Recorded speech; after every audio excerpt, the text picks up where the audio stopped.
President CRA Khurram Khan साहब ने telephone call पे ज्वाइन किया है, उनसे भी थोड़ी सी बात करते हैं और जानते हैं कल के मैच के हवाले से। अस्सलाम वालेकुम जी। वालेकुम अस्सलाम। खान साहब, APP की खसूसी ट्रांसमिशन में सबसे पहले तो आपको कहेंगे खुश आमदीद।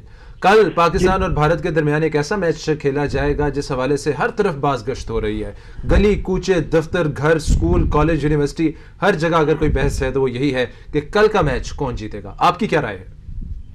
जी, सबसे पहले तो मैं आपका शुक्रगुजार हूँ जी, आपने ये टाइम दिया और आपके पसंद से मैं अपने व्यूअर्स को सुनने वालों तक अपनी आवाज जा चुका हूँ। दुरुस्त आपने फरमाया कि इस वक्त पूरा पाकिस्तान में, क्या पूरी दुनिया में इस क्रिकेट की हिस्ट्री में इससे बड़ा इवेंट नहीं, इससे बड़ा टकरा नहीं जी।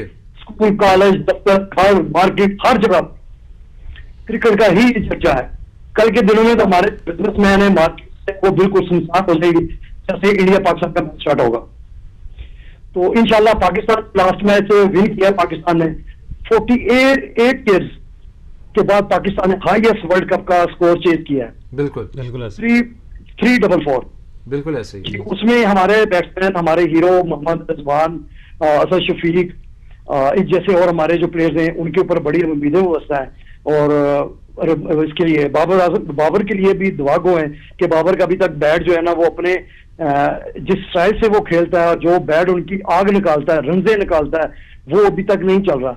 उम्मीद की जा रही है कि जी इंशाल्लाह वो इंडिया के खिलाफ जरूर चलेगा। पाकिस्तान की बैटिंग लाइन नो डाउट की जी इंडिया इस टाइम जो है ना वो काफी स्ट्रॉन्ग है, लेकिन ये प्रेशर गेम है, माइंडसेट गेम है। जो टीम अपने नर्व्स कंट्रोल कर लेगी, प्रेशर कंट्रोल कर लेगी, वही टीम मैच विन करेगी। और फील्डिंग में आपको बेस्ट देना पड़ेगा, फील्डिंग में डेप्थ देना पड़ेगा। बरलास साहब आपसे कुछ पूछना चाह रहे हैं खान साहब।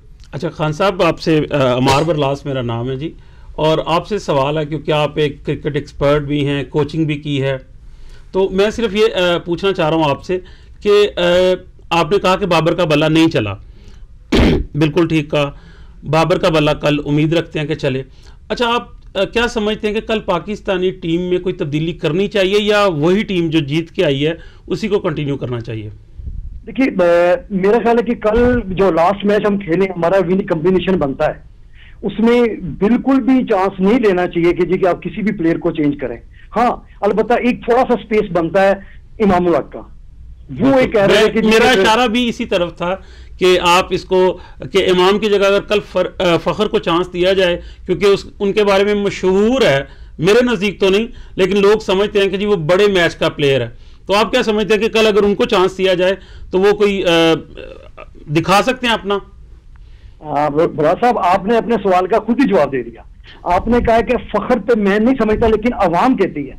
देखिए, आप भी क्रिकेट एक्सपर्ट्स हैं, आप भी क्रिकेट पे नजर रखते हैं, आपकी भी एक्सपर्टीज है।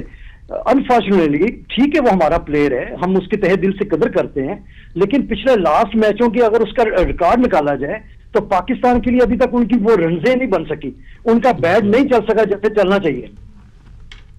लेकिन खान साहब, यहाँ पे एक सवाल ये भी खड़ा होता है कि इमामुल हक की भी जो परफॉर्मेंस है गुज़िश्ता चंद मैचेस में को बहुत गैर मामूली नहीं रही। फ़खर चैंपियंस ट्रॉफी में जो उनकी इनिंग्स उन्होंने खेली वो हमेशा याद रखी जाएगी। सो आपको नहीं लगता कि कहीं ना कहीं टीम डिस्कशन में ये डिस्कस तो हो रहा होगा? देखिए, इस टाइम दोनों हमारे पास लेफ्ट आर्म है, सबसे बड़ा एज बैट्समैन को और बॉलर को लेफ्टी का होता है।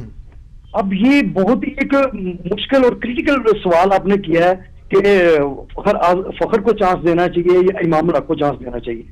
ठीक है, ये तो आप भी देखें ना, जस्टिस आप करें, मैं भी अगर देखता हूँ इमामुल हक की भी परफॉर्मेंस इतनी अच्छी नहीं जा रही, फखर की भी अच्छी नहीं जा रही, बिल्कुल। लेकिन हमें एक रिस्क लेना पड़ेगा कि लास्ट मैच हमने 344 का जो टारगेट चेंज किया, इसमें इमामुल हक का तो कोई रोल नहीं था, बिल्कुल। ना इसमें बाबर का कोई रोल था, इसमें रोल हमारे दो बड़े हीरो हैं कि जिन्होंने किया है, मोहम्मद रिजवान। नो डाउट पाकिस्तान की हिस्ट्री में विकेट कीपिंग समेत मैं समझता था वसीम बारी था पहले, उसके बाद सलीम यूसुफ भी विकेट कीपर बहुत आला पाए का था, और लेकिन इसने तो सबको क्रॉस कर दिया।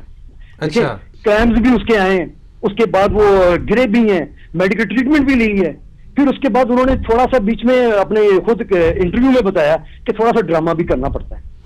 अच्छा, वो तो उन्होंने आजराए मजाक किया। अच्छा, आपसे एक और मेरा सवाल है कि आप कोचिंग करते हैं, आपके पास बच्चे ट्रेन होने के लिए आते हैं, तो मुझे ये बताएं कि ये जो हमारे मेडिकल के इशू हैं, जो इंजरीज के इश्यूज हैं, इनको किस तरह देखना चाहिए हमारे मतलब जो हमारे फिजियो हैं या जो हमारा मेडिकल का बोर्ड है पीसीबी का, वो क्यों नहीं इन पे तवज्जो देता कि आए दिन कभी रिजवान को क्रैम्प पड़ रहे हैं, कभी नसीम शाह को पड़ जाते हैं, अभी नसीम शाह की इंजरी आ गई, उसको डाइव करना नहीं सिखा रहे। तो आप क्या समझते हैं कि इसकी भी एक ट्रेनिंग अलग से होनी चाहिए? जी बिल्कुल, इसकी ट्रेनिंग होनी चाहिए। एक मेरा नुक्ता है यहाँ पे, ये मेरी पर्सनल फीलिंग है, शायद आप इससे इत्तेफाक करें या ना करें, क्रिकेट में बहुत ज्यादा कंपटीशन आ गया है। हमें अपने प्लेयर्स को रेस्ट देनी चाहिए अगर इनको लॉन्ग टाइम लेके चलना है। एग्जैक्टली। अनफॉर्चुनेटली अगर देखिए इस टाइम जो शहनशाह अफरीदी है उसमें सुनने में आ रहा है कि उसकी फिंगर में इश्यू चल रहा है जी। वो मुकम्मल फिट नहीं है बॉलिंग करने में जी, जी, हम उसी पे डिपेंड करते हैं। अगर आप अनफिट बॉलर को खिला रहे हैं, आप उसके फ्यूचर के साथ खेल रहे हैं, पैसा भी इन्वॉल्व है यहाँ पे। हर प्लेयर यही चाहता है कि मुझे बाहर ना बढ़ाया जाए, अगर मैं इंजर्ड भी हूं तो मैं मेडिसिन लेकर ट्रीटमेंट करवाकर किसी न किसी तरह अपने आप को फिट कर कर खेल लूं। पाकिस्तान का सवाल है, ये कोई क्लब क्रिकेट नहीं होने जा रही, ये कोई गली मल्ली की क्रिकेट नहीं है कि आप इंजर्ड को चांस दे दें। मैनेजमेंट के ऊपर बहुत बड़ा सवाल उठता है कि आपने इंजर्ड प्लेयर को क्यों रख रहे हैं, आप उसके फ्यूचर के साथ क्यों खेल रहे हैं। दूसरा आपका सवाल ये था कि हमारे जो प्लेयर हैं ये इंजर्ड हो रहे हैं, डाइवे नहीं लगा रहे। हमारे यहाँ डोमेस्टिक क्रिकेट में पिछले 4-5 साल से क्लोज हो चुकी थी। वो अभी जब यहाँ पे अगर सियासी बात आई थी है कि जब नजम सेठी साहब आए तो उन्होंने डिपार्टमेंट रिस्टोर करवाए, शकील शेख साहब ने, दोनों ने मिलकर, उसकी वजह से हमारी क्रिकेट दोबारा चली है। सवाल एक ही है कि जी इनको रेस्ट क्यों नहीं दिया जाता। आप अपनी एक सेकंड पाकिस्तान की टीम क्यों नहीं तैयार करते? क्या बाबर आजम के पीछे एक दूसरा बाबर आजम नहीं खड़ा हो सकता? क्या शहनशाह अफरीदी के पीछे दूसरा शहनशाह नहीं खड़ा हो सकता? क्या मोहम्मद रिजवान के पीछे क्या दूसरा रिजवान नहीं खड़ा हो सकता? अगर खुदा ना खास्ता लास्ट मैच में सीरियस इंजर्ड हो जाए मोहम्मद रिजवान, आप किसको कीपर लेंगे? बिल्कुल सईद अहमद मेरा नाम है। अभी आपने डोमेस्टिक क्रिकेट के हवाले से बात की है, चूँकि अब कोच भी हैं और मुख्तलिफ जगह पे आप बच्चों को सिखाते भी हैं। क्वेश्चन मेरा ये है कि जो हमारा डोमेस्टिक स्ट्रक्चर है बिलखुसूस ट्रेनिंग के हवाले से, क्या आप समझते हैं कि वो इतना काफ़ी है कि हमें बहुत सारे खिलाड़ी जो हैं वो ज़्यादातर खुद जो हमारे क्लब्स हैं वहाँ से नज़र आते हैं, एकेडमी का रोल हमें उतना नज़र नहीं आता।